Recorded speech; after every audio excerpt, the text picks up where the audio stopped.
Étudiant à l'université d'Alger, dans quelle discipline? En sciences éco. Et vous, mademoiselle? Si. Mademoiselle? Anglais. Et vous? Sciences éco. Sciences éco. Et vous? Donc il y a une majorité de spécialistes sciences économiques. Quelle est votre origine familiale, là, un petit peu à vous tous? Là, on va essayer de le faire, on va essayer de le dire dans l'ordre en partant de la gauche. Enfin, je suis issu d'une famille assez modeste. D'Alger? D'Alger, oui. Enfin, mon père, c'est un cuisinier. Mademoiselle? Moi, je suis de Grande Kabylie. Oui. Vos parents, qu'est-ce qu'ils faisaient? Des paysans? Non, pas les paysans. Qu'est-ce qu'ils faisaient? Disons qu'on est propriétaire. Oui. Mademoiselle? Oui, d'une famille moyenne. Mon père, il travaille dans l'administration, c'est un fonctionnaire. D'Alger? Non, je suis de l'Est. Oui. Moi, mes parents sont kabyles, mon père est comptable. Moi, mes parents sont d'origine kabyle. Moi, je suis de Blida. Mon père est infirmier à l'HPB. Et vous? Moi, je vis avec ma grand-mère, enfin, on est deux. Et votre Celle qui famille? travaille, quoi. Vous êtes d'Alger? Oui, je suis d'Alger. Avant que l'indépendance vraiment arrive, est-ce que vous imaginiez que vous auriez pu faire des études supérieures? Moi, je pensais pas. Je pensais jamais continuer. De toute façon, moi, avant la période de 62, les études s'arrêtaient pour les Algériens au stade du CPE, c'est-à-dire certificat d'études primaires. Ou bien même Généralement. Hein. un peu plus loin quand même. Un peu plus Jusqu'à loin. la fin Enfin, de... non, mais je crois que c'était le du cas secondaire. pour les Algériens issus des familles modestes, dont le revenu moyen était assez bas. Vous êtes, je crois, sous un nouveau régime qui est issu de la réforme. Alors qu'est-ce que c'est exactement que cette réforme? On a essayé d'adapter le programme à la réalité algérienne. Et c'est-à-dire qu'on n'a plus voulu donner une formation classique pour connaître telle chose plutôt qu'une autre, mais on a voulu d'abord, on a essayé de voir les problèmes qui se posaient en Algérie et on a orienté la formation qu'on donnait pour que les étudiants qui terminent leurs études à la fin, ils puissent aborder ces problèmes avec des éléments solides. Il n'y a pas ça, il n'y a pas que ça, il y a aussi les cours du soir qu'on organise pour les adultes. C'est très intéressant parce que moi-même j'ai fait ça. J'étais fonctionnaire, j'avais travaillé pendant 4 ans, j'avais quitté mes études pour des raisons bien sûr personnelles, enfin, etc. Et c'est grâce à ça, grâce au cours du soir, ils nous ont aidés beaucoup. C'était des professeurs de l'université, des professeurs aussi qui sont des volontaires et ils nous ont aidés dans notre travail. Et grâce à eux, moi personnellement, j'ai pu réussir mon baccalauréat très bien, même, je crois même avec une mention. C'est ce qui m'a permis de continuer mes études. Il faut dire que quand même on fait pas mal de choses pour permettre aux fonctionnaires de pouvoir, parallèlement à leurs fonctions, suivre des études. L'image que l'Algérie est en train de prendre, d'avoir, est-ce que c'est celle au fond que vous-même vous souhaitiez ou vous imaginiez? Bon, enfin, la réalité de l'Algérie d'aujourd'hui, c'est qu'il y a énormément d'options très importantes qui ont été faites, ne serait-ce que la réforme agraire, par exemple, la réforme de l'université, etc. Bon, ben, malgré tout, socialement, il y a pas mal de contradictions, des trucs quand même que... C'est-à-dire lesquels? À quoi vous pensez, par exemple? L'Algérie Bon, je sais aujourd'hui, pas, c'est un chantier. enfin, L'image principale, c'est un chantier. Tout est en train de se construire, que ce soit dans le domaine Quelle contradiction? de l'enseignement, avec la réforme de l'enseignement, que ce soit dans le domaine de l'agriculture, avec toutes les réformes, la révolution agraire, la révolution culturelle, la révolution industrielle. C'est un grand chantier où tout est en train de se construire, où on est en train de construire justement l'image que nous on se fait de l'Algérie. Vous parliez des contradictions, lesquelles? Bon, mais par exemple, la volonté de décentraliser la paralysie de la bureaucratie ici à Alger en particulier, bon, il y a une volonté très profonde de rendre plus efficace le système administratif, mais alors qu'en fait, ça s'est pas encore fait, quoi. Il est normal quand même que on rencontre des problèmes, ça c'est évident, quoi. Enfin, C'est ce que je disais, moi, quand je vous disais que l'Algérie c'était un chantier, je disais tout est en train de se construire, et même la mentalité, on est en train de construire on est en train de, enfin parce qu'avec la colonisation, l'Algérien a subi une dépersonnalisation. On est en train enfin avec la révolution culturelle, justement, enfin,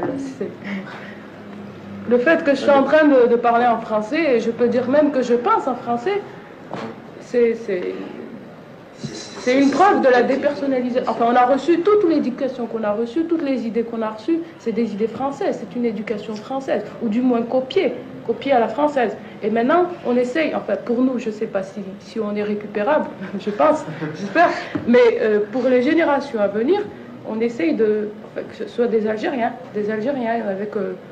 qui aient conscience de leurs problèmes, qui aient conscience de leur personnalité d'Algérien, qui ait une personnalité algérienne. Je pense que c'est l'image d'aujourd'hui, élaborer des programmes, ou les objectifs, disons. Si pas de cadre valable pour la réaliser, ça restera de l'encre sur du papier. Je peux vous demander votre âge? J'ai 19 ans. Vous avez 19 ans. Oui. Et je peux aussi vous demander votre prénom? Fatma Zora. Fatma Zora. Oui. Vous êtes élève en première année de l'École nationale d'administration. Oui. Et je crois que vous avez été reçue très brillamment, puisque vous avez été reçue seconde au concours. Vous êtes combien de filles dans votre promotion? Oh, pas très nombreuses. Nous sommes 9 cette année. 9 sur une promotion de combien? Une centaine d'élèves. Une centaine d'élèves. Oui. Et il y a 9 jeunes filles. Oui. Vous avez déjà choisi l'orientation que vous prendrez? Enfin, il y a la branche judiciaire qui me tente. Oui. Mais enfin, je ne sais pas. Je peux changer d'avis d'ici. J'ai encore 2 ans pour y penser. Oui. Puis ça dépendra aussi du classement. Ça dépend du classement aussi. Oui. On va essayer de parler peut-être d'autre chose que de vos études. Vous venez de quelle origine sociale, si je puis dire? Vos parents, qu'est-ce qu'ils font? Eh bien, mon père est actuellement fonctionnaire. Oui. Mais avant d'arriver ici, il a lui aussi gravité certains échelons. Il a fait maçon. Oui. Enfin, actuellement, il est fonctionnaire. Oui. Et vous dites avant d'arriver ici, parce qu'il était où avant? C'est-à-dire, je vous dis, avant d'arriver au stade de fonctionnaire. Ah bon? Mais il a Oui. toujours vécu en Algérie? Oui, en Algérie. Et vous-même, vous êtes né en Algérie? Vous êtes né à Alger? Non, je suis de Kabylie. Vous êtes de Kabylie. Et vous êtes venu habiter à Alger il y a combien de temps? Il y a longtemps? Assez longtemps, vers 56, comme ça. Vous avez connu la guerre à Alger? Oui. Surtout pendant la période de 61. Comment vous avez vécu cette guerre? Vous aviez quel âge? Vous aviez donc, vous étiez toute jeune, vous aviez 8 ans? Oui, c'est ça. 7 ans, 8 ans. Vous vous en souvenez bien encore? Enfin oui, je me souviens surtout la nuit. Il y avait des attentats. C'était ce qui me faisait le plus peur. Vous habitiez dans quel quartier d'Alger? Au Ruisseau. Oui. C'est où ça? Aux Anasser actuellement. C'est-à-dire entre Bellecour et Maison Carrée. C'est-à-dire le quartier populaire? Oui. Tout à fait. Oui. Et vous avez ressenti comment cette période-là? Vous m'avez dit, je me souviens des attentats.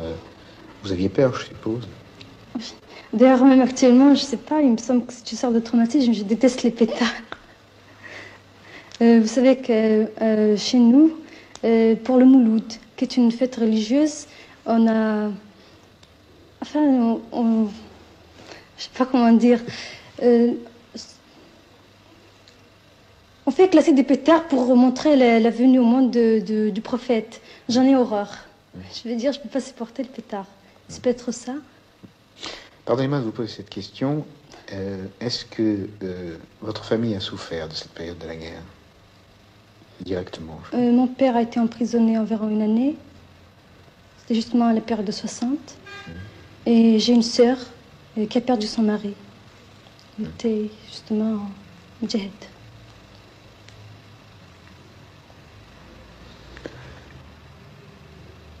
Et comment vous avez ressenti l'indépendance de l'Algérie?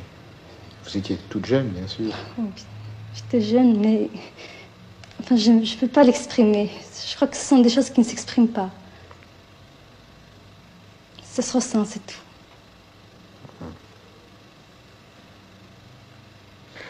Et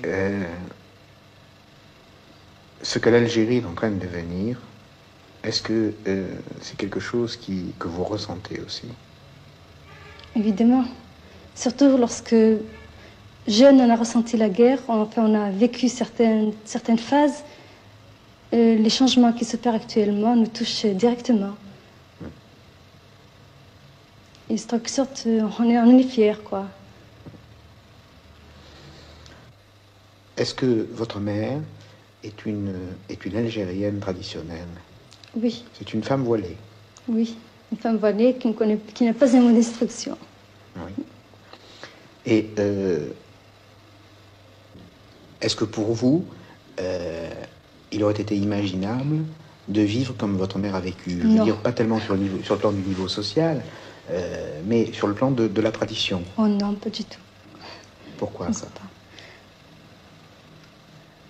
Tant qu'on ne sait pas ce qu'on a perdu en restant, par exemple, cloîtré et sous un voile, on peut encore accepter cette condition. Mais une fois que l'on sait ce que l'on peut gagner, je crois que irrémédiablement, on ne peut plus l'accepter. Ce que vous me dites là, c'est le sentiment de la majorité des gens de votre âge, des filles de votre âge? Ah oui, certainement.